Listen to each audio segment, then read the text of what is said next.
पटियाला हिंसा का tattoo connection, क्या एक टैटू हिंसा का टूल हो सकता है?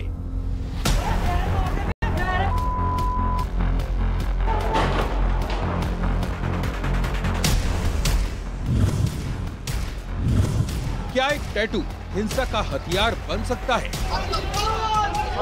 शुक्रवार को पंजाब के पटियाला में हिंसा हुई थी। हिंदू और सिख समुदायों के बीच हिंसक झड़पें हुई थी। इस घटना के 3 दिन बीत जाने के बाद पंजाब से लेकर हर जगह लोगों के बीच में एक सवाल पैदा हो रहा है कि क्या इस घटना के पीछे कोई टैटू कनेक्शन भी हो सकता है? क्या एक टैटू इस पूरी घटनाक्रम का टूल किट भी हो सकता है?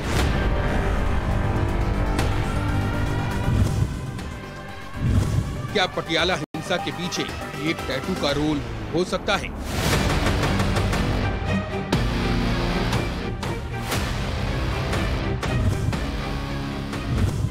क्या एक टैटू समाज में नफरत का कारण बन सकता है?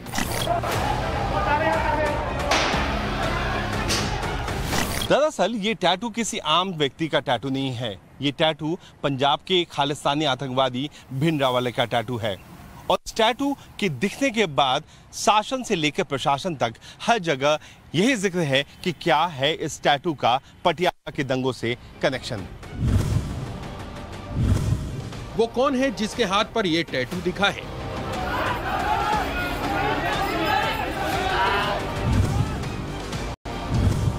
वो कौन है जो खालिस्तानी आतंकी भिंडरावाले का परवाना है?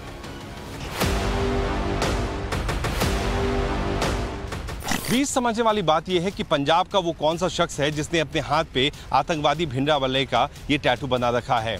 और पटियाला में हुई हिंसा के बाद एक बार फिर से जिसने भिंडरावाले के नाम को चर्चा में लाके रख दिया है।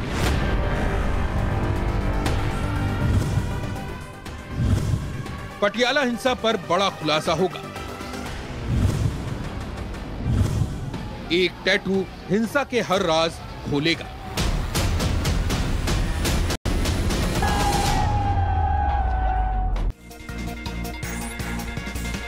तो पंजाब में के पटियाला में हुई हिंसा पर आज एक ऐसी खबर आपके सामने हम लेकर आए हैं जिस पर हमारा ये दावा है कि खबर आपने किसी और चैनल पर ना देखी होगी ना सुनी होगी, क्योंकि हमारा दावा है कि ऐसा सवाल किसी और ने पूछा नहीं होगा जो हमने पूछा कि क्या पटियाला हिंसा का कोई टैटू कनेक्शन है और क्या खालिस्तान आतंकी भिंडरावाले का ये टैटू हिंसा का हथियार बन सकता है। फ्रैंक त्रिपाठी की एक रिपोर्ट आपको दिखाते हैं।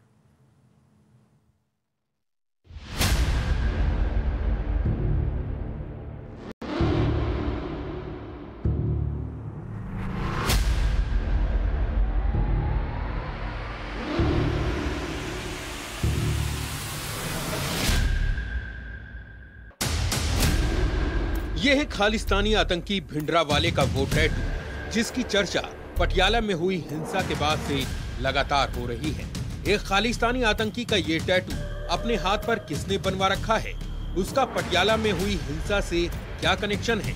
धीरे धीरे हर रात से पर्दा उठेगा।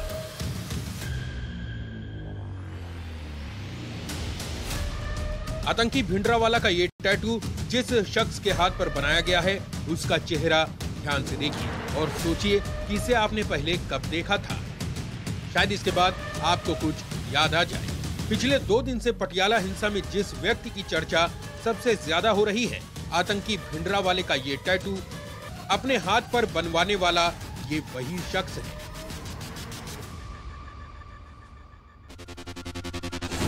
नाम बरजिंदर सिंह परवाना। पटियाला हिंसा का मास्टरमाइंड इसी बरजिंदर सिंह परवाना ने 1 साल पहले 11 जून 2021 को खालिस्तानी आतंकी भिंडरावाले का टैटू अपने हाथ पर बनवाया था। उस वक्त उसने टैटू बनवाने के बाद क्या कुछ कहा था ये भी सुनिए, क्योंकि इसी के बाद आपको पटियाला हिंसा में आतंकी भिंडरावाले का कनेक्शन भी मालूम चलेगा। सडनली कोई घटना हुई सी 4 जून राजपुरे ਦੇ ਵਿੱਚ ਜਿਹੜੇ ਕਹਿੰਦੇ ਸੰਤਾਂ ਦੇ ਪੁਤਲੇ ਫੂਕਾਂਗੇ ਜਾਂ ਫੋਟੋਆਂ ਪਾੜਾਂਗੇ। ਉੱਥੋਂ ਮੇਰੇ ਮਨ ਦੇ ਵਿੱਚ ਆਇਆ ਵੀ ਇਹ ਸਰੋਡਾਂ ਤੋਂ ਪਾੜ ਲੈਣਗੇ, ਸੜਕਾਂ ਤੋਂ ਪਾੜ ਲੈਣਗੇ। ਆ ਛਪੀ ਹੈ ਉਹ ਸੂਰਮੇ ਦੀ ਫੋਟੋ, ਯੋਧੇ ਦੀ ਫੋਟੋ ਸਾਡੇ ਸਰੀਰਾਂ ਤੇ। ਮਰ ਵੀ ਜਾਵਾਂਗਾ ਨਾ ਮੈਂ ਹੁਣ ਤੇ ਮੇਰੇ ਮਰਨ ਤੇ ਵੀ ਫੋਟੋ ਨਹੀਂ ਮਿਟਣੀ। ਇਹ ਉਹ ਕੌਮ ਹੈ, ਉਹ ਜਰਨੈਲ ਹੈ ਜਿਹਨੂੰ दुनिया प्यार करती है, तो इदा ही असीं करते रहांगे। यानी बलजिंदर सिंह परवाना के 1 साल पुराने इस बयान से यह साफ साबित होता है कि वो खालिस्तानी आतंकवादी भिंडरावाले का कट्टर समर्थक था। उसका ये मानना था कि शासन और प्रशासन भले ही पंजाब से भिंडरावाले की कितनी भी तस्वीरें फाड़ दे, लेकिन जब तक वो जिंदा है तब तक ये टैटू उसके हाथ में ही रहेगा और वो उसकी मौत के साथ ही खत्म होगा। यही बरजिंदर सिंह परवाना पटियाला हिंसा का मास्टरमाइंड है और इस वक्त पंजाब पुलिस की गिरफ्त में है। वो 5 मई तक कस्टडी में है। उसने कैसे इस हिंसा की साजिश रची है, हम ये क्यों कह रहे हैं कि इस हिंसा का भिंडरावाला कनेक्शन भी है, ये खुलासा भी इसके बाद जरूरी है।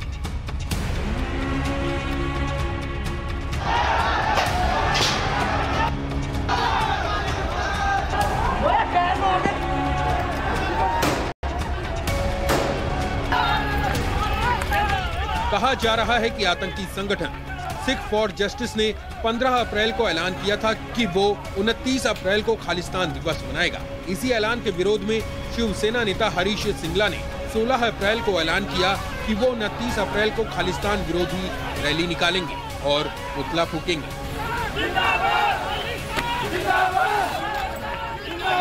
बलजिंदर सिंह परवाना और कुछ कट्टरपंथियों को ये बात नहीं पची और उन्होंने शिवसेना की इस रैली के खिलाफ 1 हफ्ते पहले से ही प्लान बनाना शुरू कर दिया। इंस्टाग्राम पर अपनी रील में बलजिंदर सिंह परवाना ने पंजाबी में कहा कि 29 तारीख की तैयारी रखनी है और इस पूरे मामले की जानकारी 26 तारीख को दी जाएगी। ये जानकारी 25 तारीख से ही इंस्टाग्राम पे उपलब्ध थी। मैं पहला बेनती की सी, माहौल आपा खराब करना नहीं, जे कोई करेगा फिर आपा जरना नहीं। 29 तरीक नूं ਆਪਾਂ ਗੁਰਦੁਆਰਾ ਦੂਖ ਨਿਵਾਰਨ ਸਾਹਿਬ ਪਟਿਆਲਾ ਸਰੋਵਰ ਸਾਹਿਬ ਦੀ ਪ੍ਰਕਰਮਾ ਦੇ ਵਿੱਚ ਇਕੱਠੇ ਹੋਣਾ ਹੈ, ਉੱਥੇ ਬੈਠਣਾ ਹੈ।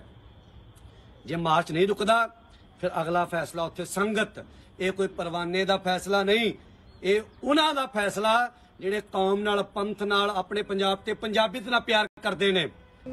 यानी ऐसा भी नहीं था कि बरजिंदर ये सब कुछ छिपा कर रहा था। वो इस दौरान सोशल मीडिया पर एक्टिव था, लोगों को उकसाने के लिए, भीड़ जुटाने के लिए अपना प्लान खुल्लम खुल्ला बता रहा था।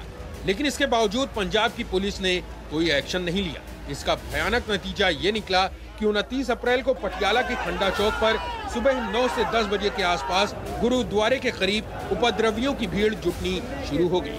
सैकड़ों लोग तलवारें कटारे लेकर खालिस्तान जिंदाबाद के नारे लगाने लगे और देखते ही देखते तनाव हिंसा में तब्दील हो गया।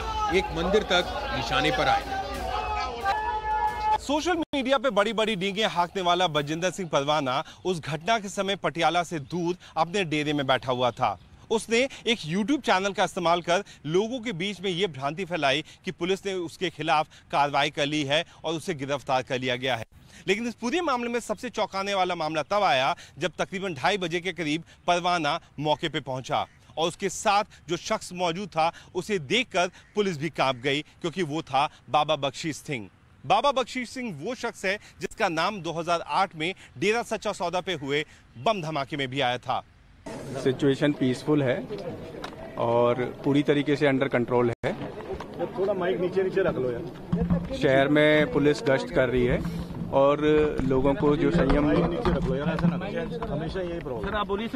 लोगों को जो संयम बनाने की हमने अपील की है, लोग हमें पूरा साथ दे रहे हैं और पूरी तरीके से स्थिति अंडर कंट्रोल है। पटियाला हिंसा का मास्टरमाइंड बरजिंदर सिंह परवाना इसके बाद गिरफ्तार किया गया। पुलिस ने उसे रविवार की सुबह मोहाली से गिरफ्तार किया। उस पर कानूनी शिकंजा कस चुका है। उसके खिलाफ जांच इस बात की भी हो रही है कि क्या उसे विदेश से ऑपरेट हो रहे खालिस्तानी संगठनों से फंडिंग भी हुई है। सच कुछ दिन में पता चलेगा। लेकिन इस मामले में एक बात जरूर साफ है कि पंजाब पुलिस ये सब कुछ जानते हुए भी सोती रही और पटियाला शहर हिंसा की आग में झुलस उठा। प्रियांक त्रिपाठी के साथ bureau report, Times Now Bhopal. Baljinder Singh Parwana कौन है, उसके पहचान क्या क्या है, ये आपको एक एक करके बिंदुवार तरीके से बताते हैं। बलजिंदर सिंह परवाना मोटी पगड़ी पहनता है, मूंछों पर ताव देता है, गन कल्चर उसकी रगों में है। सोशल मीडिया पर न जाने कितनी बलजिंदर सिंह परवाना हेट स्पीच दे चुका है। पंजाब के सिख धार्मिक नेताओं में से एक है परवाना। और इसके अलावा आपको बताते हैं कि दमदमी टकसाल जत्था प्रमुख का, राजपुरा का प्रमुख है। तो वहीं खालिस्तानी आतंकवादी जनरल सिंह भिंडरावाला का कट्टर समर्थक भी। आतंकवादी भिंडरावाला के समर्थन में वीडियो और बयान प्रकाशित लगातार करता रहता है। बरवाना के सोशल मीडिया प्रोफाइल पर ज्यादातर आतंकी गतिविधियों को बढ़ावा देने वाला कंटेंट मौजूद है। बरवाना ने अपने इंस्टाग्राम प्रोफाइल में एक तस्वीर भी अपलोड की है जिसमें उसने आधी बाजू की शर्ट पहनी है और उसकी बांह पर जनरल सिंह भिंडरावाला का एक टैटू है। बरजिंदर बरवाना पिछले साल 8 जुलाई 2021 को भी गिरफ्तार हुआ था और तब मोहाली पुलिस ने गिरफ्तार किया था। गिरफ्तारी शिवसेना नेता सुधीर सूरी की शिकायत पर की गई थी और बरवाना पर धारा 153, 505, 120 के तहत मामला भी दर्ज किया गया था। यानी इतिहास पुराना है। और बरजिंदर बरवाना के बाद आपको सीधे ले चलते हैं और दिखाते हैं कि कहां पर 40 मिनट तक 185 लोग दहशत में रहे।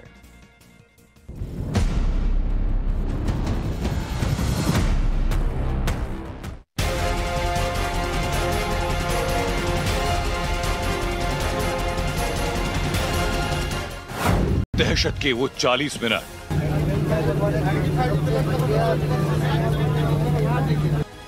जब भयानक तूफान में फंसा विमान,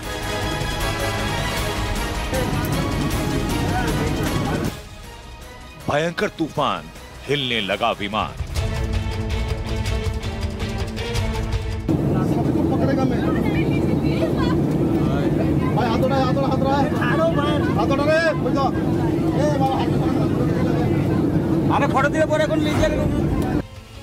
सामने तूफान, दहशत में इंसान।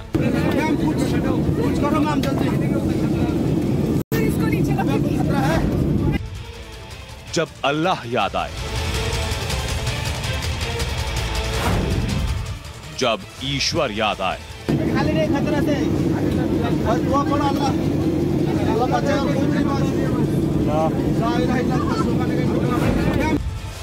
जब सलामती के लिए दुआओं में उठे कई हाथ,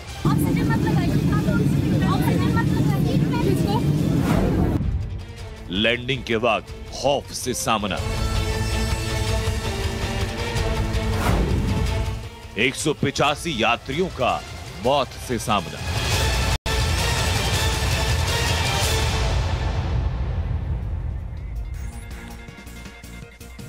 सबसे सुरक्षित यात्रा की जब बात होती है तो लोग हवाई यात्रा की बात करते हैं। सब आसमान में उड़ते हवाई जहाज की तरफ इशारा करते हैं। लेकिन जब यही सुरक्षित यात्रा जान पर बन आए तो क्या होगा? और ऐसा हो चुका है।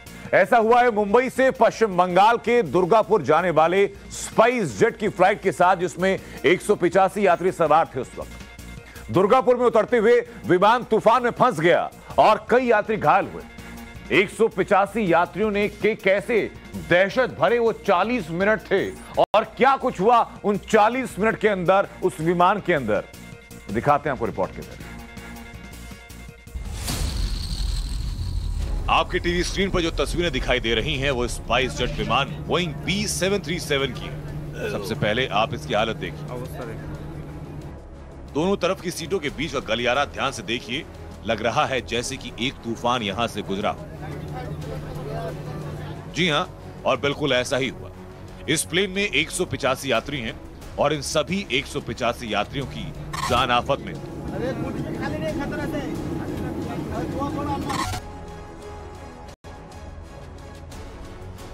प्लेन की लाइट्स टूटकर हवा में लटक रही हैं। फ्लोर पर कहीं सॉफ्ट ड्रिंक की कैन लुढ़क रही है तो कहीं सैंडल दिखाई दे रही हैं। ऑक्सीजन मास्क नीचे लटक रहे हैं। विमान के केबिन से यात्रियों के सर पर सामान गिर गए। यात्रियों को चोट लगी। विमान के अंदर चीख पुकार मच गई।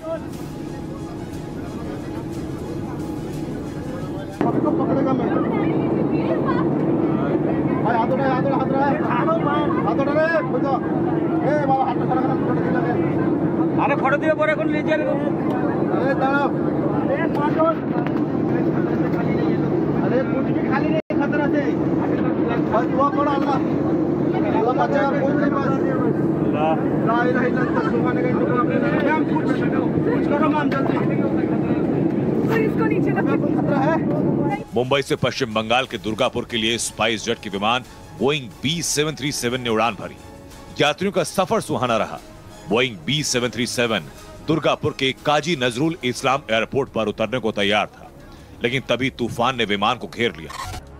हवा में ही स्पाइस जेट का विमान बोइंग B737 जोर जोर से झटके खाने लगा।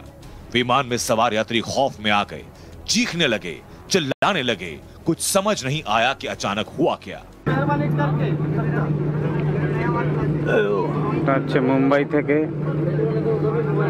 দুর্গাপুর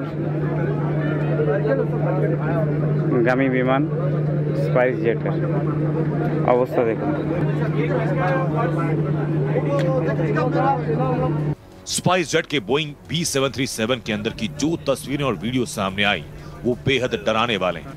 प्लेन के अंदर का मंजर हवाई यात्रा को लेकर डर पैदा करने वाला है। कहा जा रहा है कि झटके इतने तेज कि विमान में कुछ सीटें भी उखड़ गईं, लगेज केबिन टूट गया, यात्रियों के ऊपर सामान गिरने लगा। तस्वीरों में लगेज केबिन टूटा हुआ आप देख भी सकते हैं। मैं समझता हूँ इसमें पायलट का एरर नहीं है। पायलट को बधाई देनी चाहिए कि इतने बैड वेदर के अंदर भी उसने सेफली सब यात्रियों को सेफ उतार दिया। अब ठीक है, एक प्रोटोकॉल है कि हर इंसिडेंट की इंक्वायरी होती है, वो इंक्वायरी होगी। ऑक्सीजन मास्क नीचे लटकने लगे। प्लेन में सवार कई यात्रियों को गंभीर चोटें लग गईं। हाहाकार मच गया। हर किसी के जहन में एक बात कि अब जान बचेगी या नहीं बचेगी। प्लेन में मौजूद एयर होस्टेस लोगों से सीट बेल्ट बांधने की अपील कर रही थी, इत्मीनान रखने की सलाह दे रही थी कि एयर होस्टेस वीडियो में दिखाई भी दे रही हैं। कहा जा रहा है कि टर्बुलेंस में फंसे इस विमान में बैठे 185 में से 17 लोगों को गंभीर चोटें लगी। तस्वीरों में देखा जा सकता है कि लोगों की हालत क्या हो गई। दरअसल स्पाइस जेट का बोइंग B737 एक तूफान में फंसा, जिसके बाद फ्लाइट डगमगाने लगी, लड़खड़ाने लगी। पायलट की सूझबूझ से किसी तरह प्लेन को दुर्गापुर के काजी नजरुल इस्लाम एयरपोर्ट पर लैंड कराया। यात्री जब प्लेन के बाहर निकले तो हालत बेहद खराब थी। किसी के सिर पर चोट थी तो किसी के चेहरे पर। स्पाइस जेट ने घटना को लेकर बयान जारी किया। स्पाइस जेट के मुताबिक हादसे में 11 लोग घायल हुए हैं। स्पाइस जेट ने कहा, 1 मई को मुंबई से दुर्गापुर के लिए स्पाइस जेट की उड़ान SG945 में यात्रा करने वाले 11 यात्रियों को अस्पताल में भर्ती कराया गया, जिन्हें प्लेन के लैंड करने के दौरान गंभीर टर्बुलेंस का सामना करना पड़ा, जिसके परिणाम स्वरूप कुछ यात्रियों को चोटें आई हैं। अस्पताल में भर्ती लोगों में से 8 को अब तक डिस्चार्ज कर दिया गया। स्पाइस जेट घायलों की हर संभव मदद कर रही है। जब विमान में टर्बुलेंस का सामना करना पड़ा तो सीट बेल्ट का चिन्ह चालू था। पायलटों और चालक दल द्वारा यात्रियों को बैठने और सीट बेल्ट बांधे रखने का निर्देश देते हुए कई घोषणाएं की गईं। गंभीर टर्बुलेंस के चलते कुछ यात्रियों को चोटें आईं। लैंडिंग के बाद समय पर चिकित्सा सहायता प्रदान की गई। घायल यात्रियों को अस्पताल में भर्ती कराया गया। उनका इलाज हुआ, लेकिन जो उन्हें मानसिक सदमा पहुंचा उससे पार पाने में उन्हें लंबा वक्त लगेगा। Bureau report, Times Now Navbharat.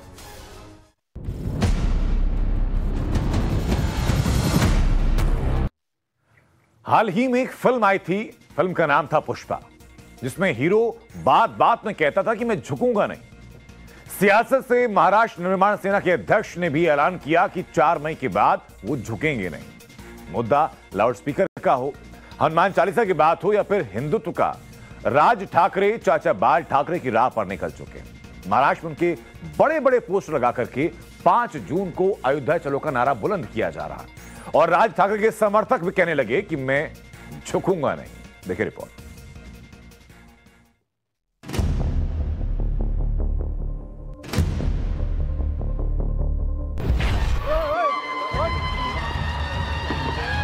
तुम्ही नोकऱ्या मागण्यापेक्षा नोकऱ्या देणाऱ्याची भूमिका तुमची असली पाहिजे।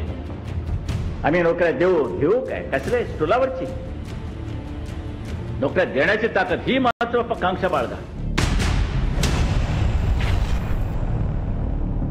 या मशिलीच्या बाहेर हे भोंगे लागतील त्याच्या दुप्पट समोर स्पीकर लावायचे आणि हनुमान चालीसा लावायचा। सफेद कुर्ता, भगवा स्कार्फ, माथे पर लाल चंदन का तिलक, आंखों में अंगारे, बिल्कुल वही भाव, वही स्टाइल जैसा कभी बाला साहब ठाकरे का हुआ करता था। सकाळी 5 वाजल्यापासून जो त्रास होतो, मोठा धर्म, आवाज में वही बुलंदी जैसे बाला साहब ठाकरे हुंकार भरते थे। अयोध्या दौरे से पहले राज ठाकरे का ये पोस्टर महाराष्ट्र को बाला साहब ठाकरे की याद ताजा करा रहा है, जिससे बाल ठाकरे के भतीजे राज ठाकरे महाराष्ट्र में हिंदुत्व का चेहरा बनने जा रहे हैं। 5 जून को चलो अयोध्या का नारा है। साफ है कि राज ठाकरे किसी भी हाल में अब हिंदुत्व नहीं छोड़ना चाहते। ये वही राज ठाकरे हैं जो कल तक मराठी मानुष की सियासत करते थे, लेकिन सियासी बिसात में मराठी मानुष का पासा चल नहीं सका। लिहाजा भतीजे ठाकरे चाचा ठाकरे की राह पर निकल पड़े। अजान के बहाने लाउडस्पीकर पर चोट कर रहे हैं तो अब अयोध्या की तरफ कूच करने वाले। राज ठाकरे का ये पोस्टर इसी तलखी की एक किश्त भर है। स्टाइल बाला साहब ठाकरे वाली, पोशाक बाला साहब ठाकरे की तरह, राजनीति भी शुद्ध बाला साहब ठाकरे की।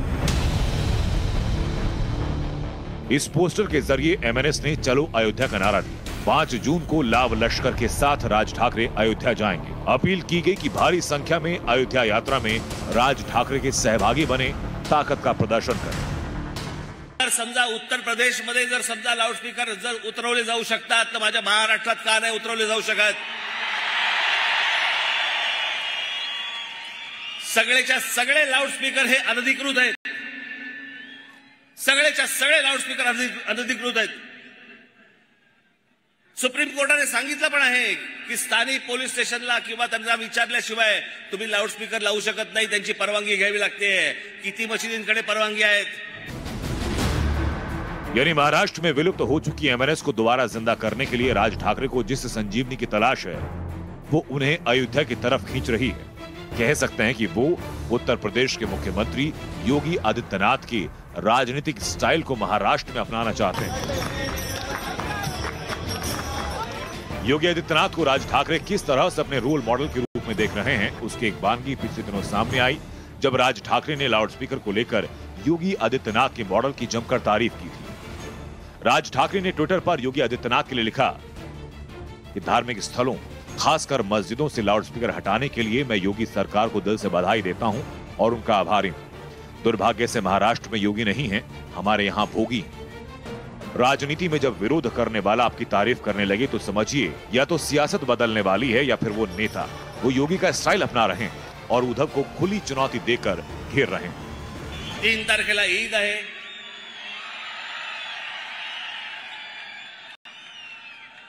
त्यांच्या सणामध्ये मला कुठच्याही प्रकारचं विष घालवायचं नाही। 4 तारखेपासून ऐकणार नाही।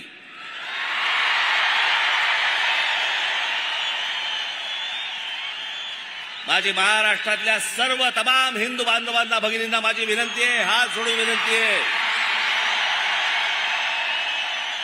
जिथे जिथे यांचे लाऊडस्पीकर लागतील त्यांच्या समोर दुप्पट आवाजाने तिथे हनुमान चालीसा तुमची लागलीच पाहिजे।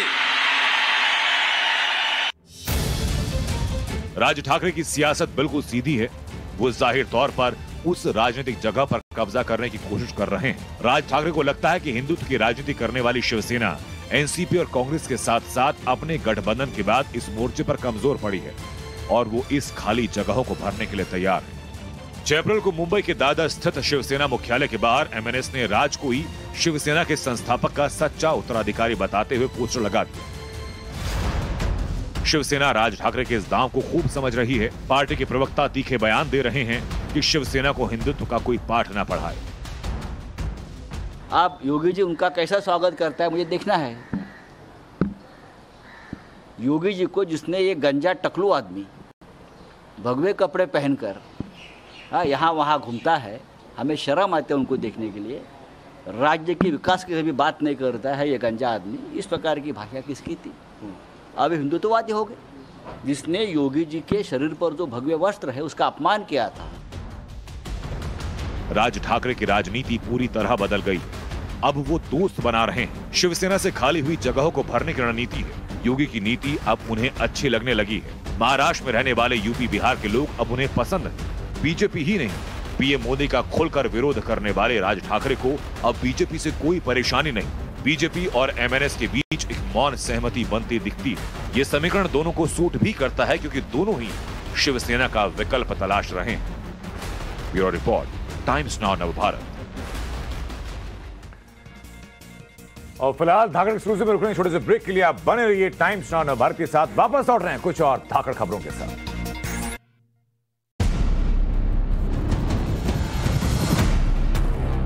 पहली आईजीसी है।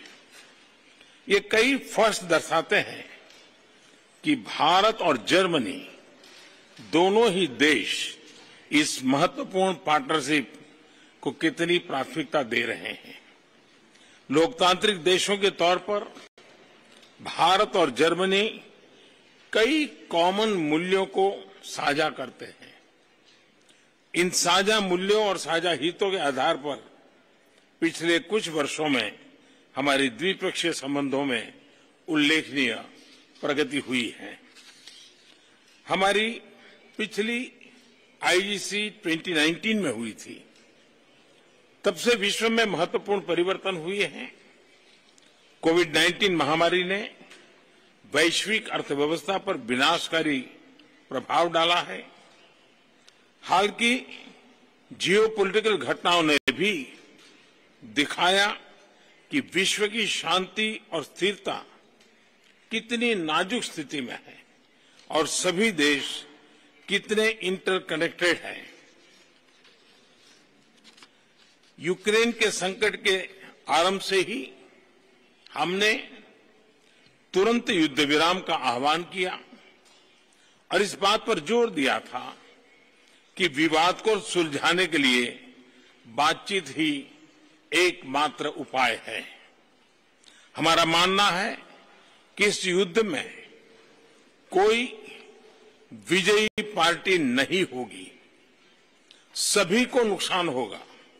इसलिए हम शांति के पक्ष में हैं।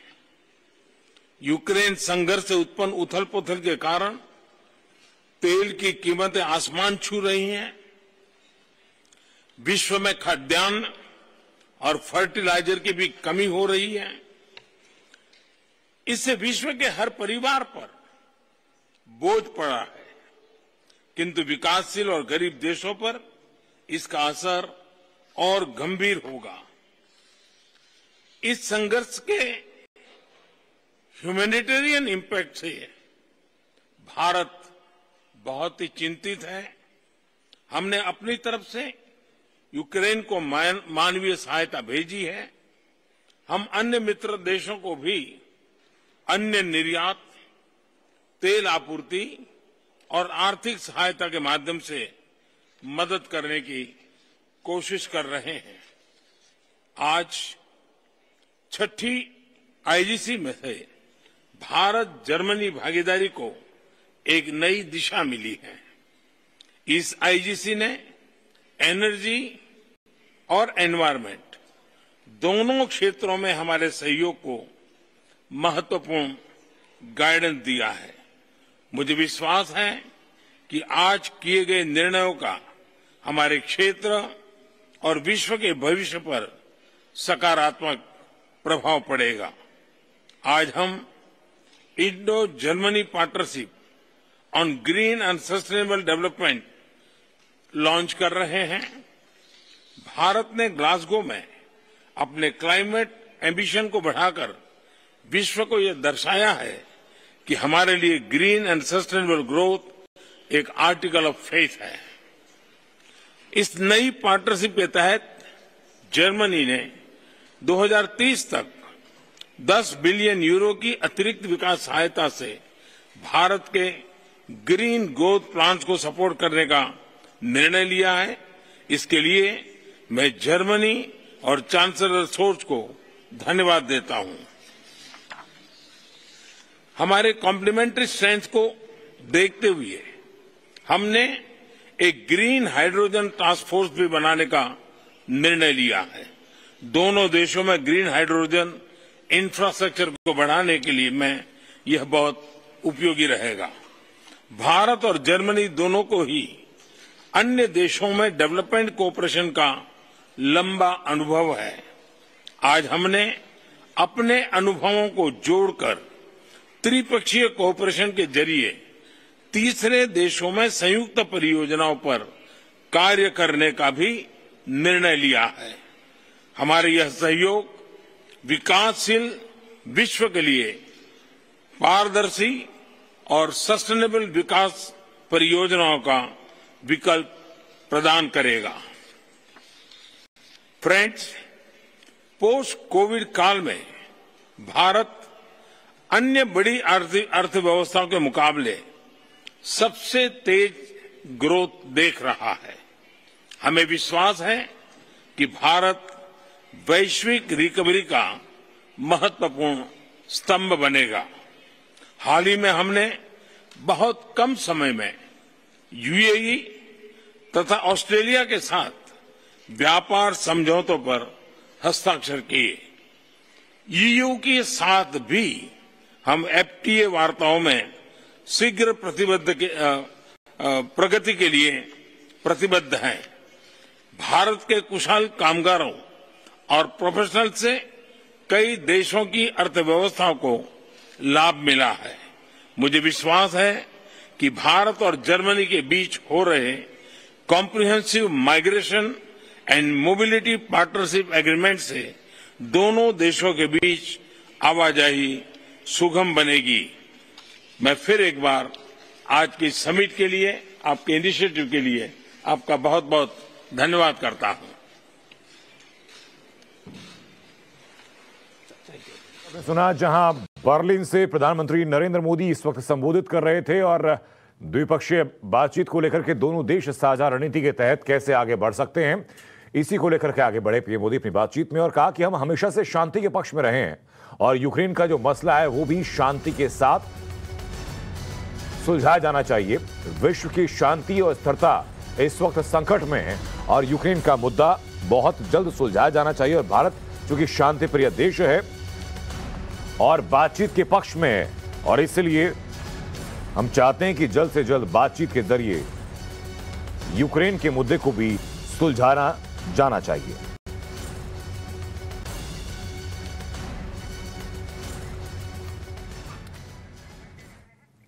तो पीएम मोदी ने जर्मनी में भारतीय समुदाय से मुलाकात की और इस दौरान पीएम मोदी की एक दिलचस्प तस्वीर भी देखने को मिली।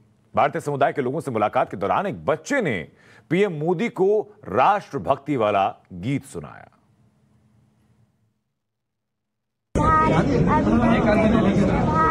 जीवन सुमन चढ़ाकर आराधना करेंगे तेरी जन्म जन्म भर हम अर्चना सबका मेल ले लो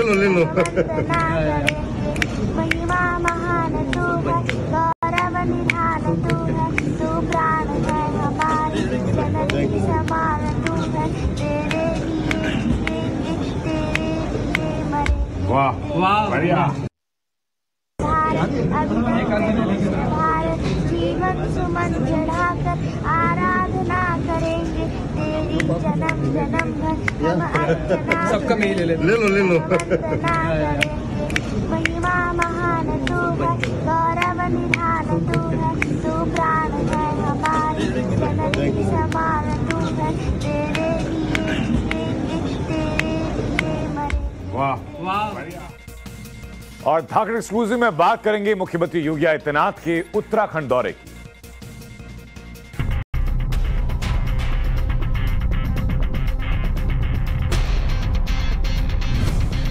आपकी बातचीत नहीं हुई? नहीं तो नहीं कर बात। अच्छा बात कभी कह ले।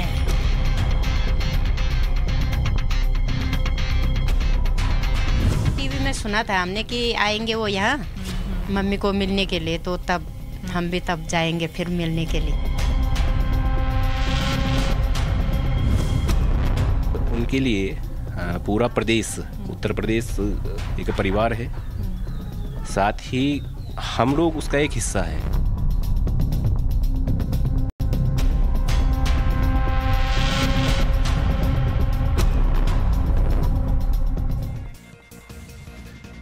उत्तर प्रदेश के मुख्यमंत्री योगी आदित्यनाथ कल से 3 दिन के लिए अपने गृह राज्य उत्तराखंड जाने वाले हैं। कल आदित्यनाथ योगी अपने पैतृक गांव भी जाएंगे और परिवार से मुलाकात करेंगे। 5 साल बाद योगी अपने परिवार से मिलने जा रहे हैं। ऐसे में उनकी बड़ी बहन बेहद खुश है, लेकिन सबसे ज्यादा खुश हैं योगी आदित्यनाथ की मां, जिन्हें सालों बाद अपने लाल को देखने का मौका मिलेगा।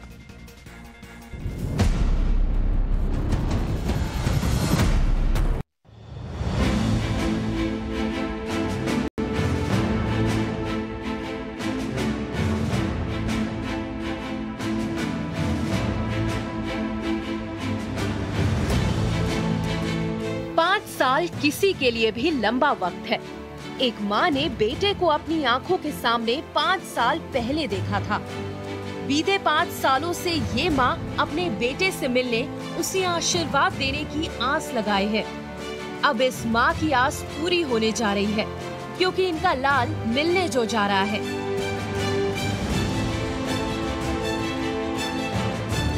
उत्तर प्रदेश के मुख्यमंत्री योगी मंगलवार को उत्तराखंड के दौरे पर आ रहे हैं और सबसे पहले योगी आदित्यनाथ अपने पैतृक गांव यमकेश्वर के पंचूर आएंगे, जहां वो अपने परिवार से मुलाकात करेंगे।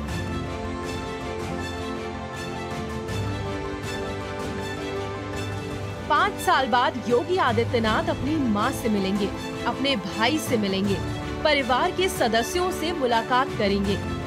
बरसों बाद भाई के घर आने की खुशी बड़ी बहन की आंखों में साफ दिख रही है।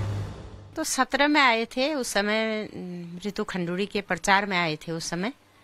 उसके बाद अब आ रहे हैं। अच्छा, उस समय आपसे मुलाकात हुई थी या इस बार उम्मीदें हैं कि इस बार आपके पास आएंगे और मुलाकात होगी? यहाँ तो नहीं आना है उन्होंने, क्योंकि इतना टाइम तो है नहीं। हम वहाँ जाएंगे, मायके में जाएंगे और वहीं मिलेंगे उनसे। योगी आदित्यनाथ के शपथ ग्रहण से पहले टाइम्स नाउ नव भारत की टीम यमकेश्वर के पंचूर गांव गई थी।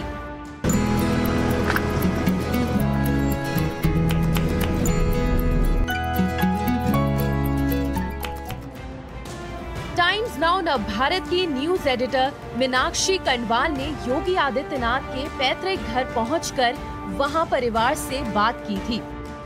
मैं सीधे इस वक्त पहुंच रही हूं उत्तर प्रदेश के मुख्यमंत्री योगी आदित्यनाथ के पैतृक आवास पर।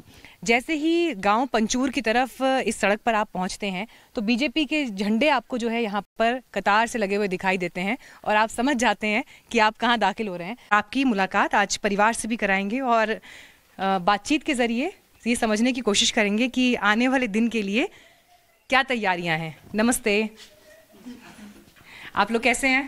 First class. टाइम्स नाउ नव भारत से हम लोग आए हैं, तो हमने सोचा कि आज पूरे देश को उत्तराखंड के एक गांव की झलक दिखाई जाए, उस घर की झलक दिखाई जाए जहां का दीपक उत्तर प्रदेश में चमक रहा है। योगी जी के परिवार से ही आप भी? हाँ जी। क्या संबंध है आप लोगों का?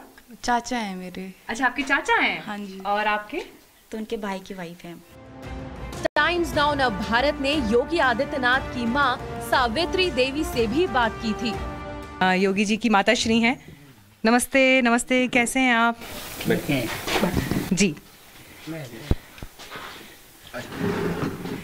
मैं आप तब बोड़ी बोल सक छो? बोड़ी बोल सक छो मैं आप तय? बोल सक छो?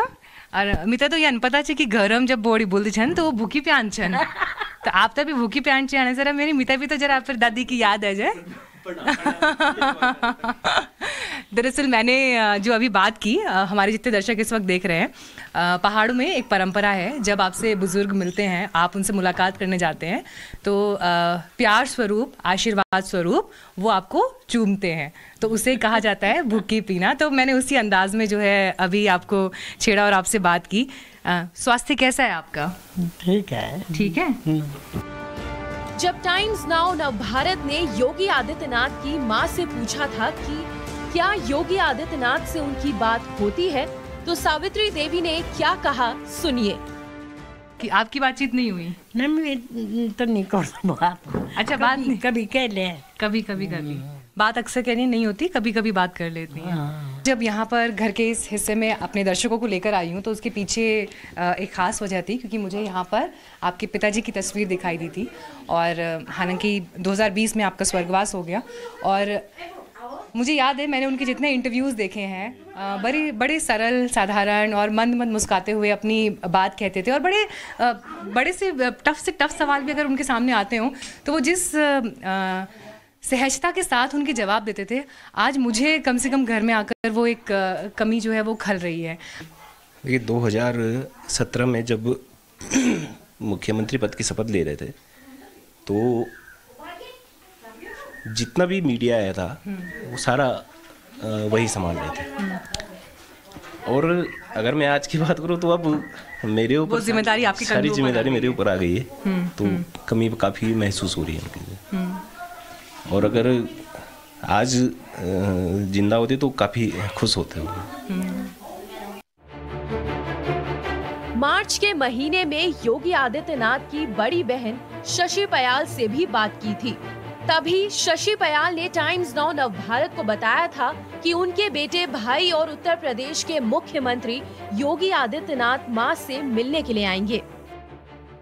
टीवी में सुना था हमने कि आएंगे वो यहाँ मम्मी को मिलने के लिए, तो तब हम भी तब जाएंगे फिर मिलने के लिए, तब बोलेंगे, तब बात करेंगे साथ में बैठ के। वैसे तो वो ज्यादा बात करते नहीं, घर वालों से किसी से नहीं करते ज्यादा बात। शशि पयाल ने जो उम्मीद लगाई थी अब वो सच होने जा रही है। योगी आदित्यनाथ मुख्यमंत्री बनने के बाद पहली बार अपने पैतृक गांव आ रहे हैं। 2017 में जब योगी पंचूर गांव अपने परिवार से मिलने आए थे तब वो मुख्यमंत्री नहीं थे। तब से उनका अपने गांव आना नहीं हुआ। हालांकि इस बीच वो कई बार उत्तराखंड आए, लेकिन समय की कमी के कारण अपने परिवार से नहीं मिल सके थे।